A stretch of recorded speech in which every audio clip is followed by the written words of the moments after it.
Okay, well, this is Kim, and we're doing an audio reading of Fantastic Mr. Fox, and we're up to 13. Bunce's Giant Storehouse. And before we start, I'm going to give you the next clue.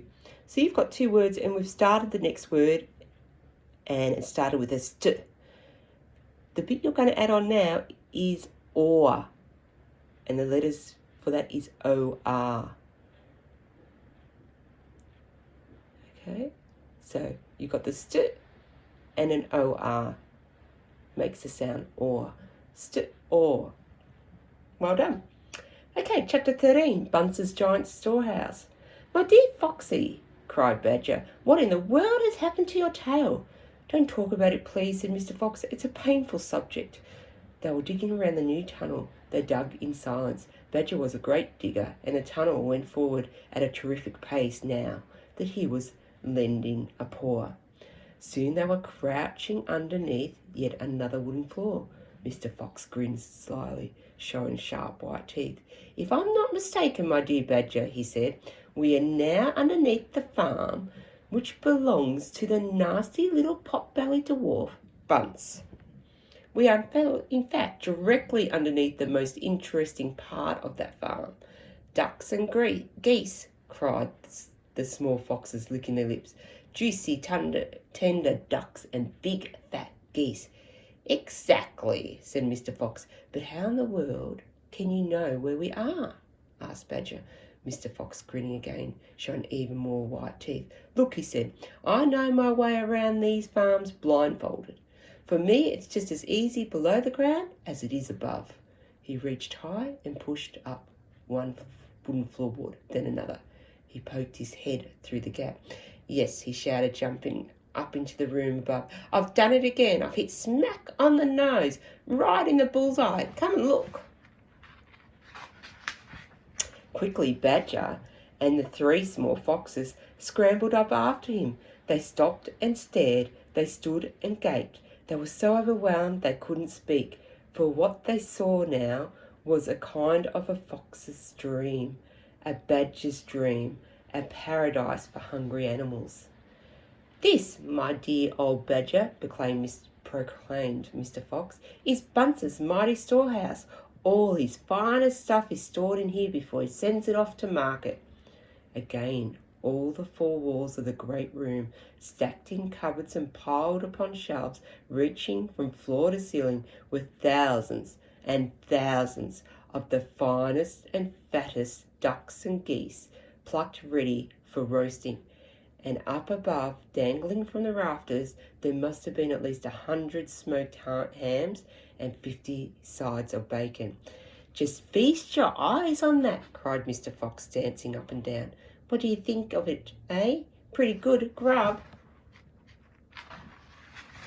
Suddenly, as though springs had been released in their legs, the three hungry small foxes and the ravenous hungry Badger sprang forward to grab the luscious food. Stop, ordered Mr. Fox.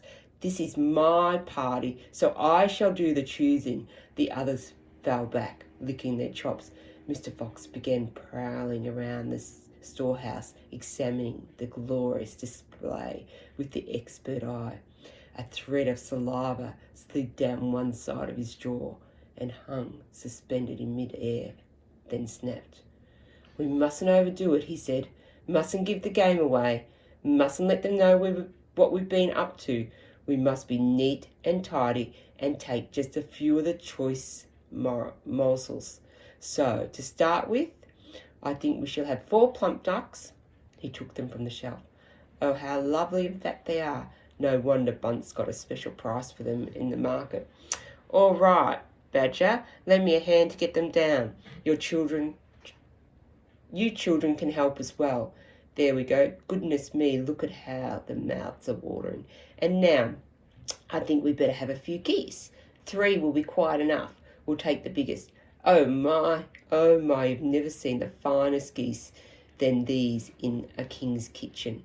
Gently does it, that's the way. And what about a couple of nice smoked hams? I adore smoked ham, don't you, Badger? fetch me that step ladder, please. Mr. Fox climbed up the ladder and handed down 3 magnificent hams. And do you like bacon, Badger? I'm mad about bacon, cried Badger, dancing with excitement. Let's have a side of bacon, that big one up there. And carrots, Dad, said the smallest of the 3 foxes. We must take some of those carrots. Don't be a twerp, said Mr. Fox. You know we never eat things like that. It's not for us, Dad. It's for the rabbits. They only eat vegetables. My goodness me, you're right, cried Mr. Fox. What a thoughtful little fellow you are. Take 10 bunches of carrots. Soon all this lovely loot was lying in a neat heap upon the floor. The small foxes crouched close, their nose twitching, their eyes shining like stars. And now, said Mr. Fox, we shall have to borrow from our friend Bunce 2 of those useful push carts over in the corner. He and Badger fetched the push carts, and the ducks and the geese and the ham and the bacon were loaded onto them. Quickly, the push carts were lowered through the hole in the floor. The animals slid down after them back in the tunnel. Mr. Fox again pulled the floorboards very carefully in place so that no one could see they had been moved. My darlings, he said, pointing to 2 of the 3 small foxes, take a cart each and run back as fast as you can to your mother. Give her my love and tell her we are having guests for dinner. The badgers, the moles, the rabbits and the weasels. Tell her it must be a truly great feast, and tell her the rest of us will be home as soon as we've done one more little job. Yes, Dad, right away, Dad, they answered, and they grabbed the trolley each and went rushing off down the tunnel. And that's the end of that chapter.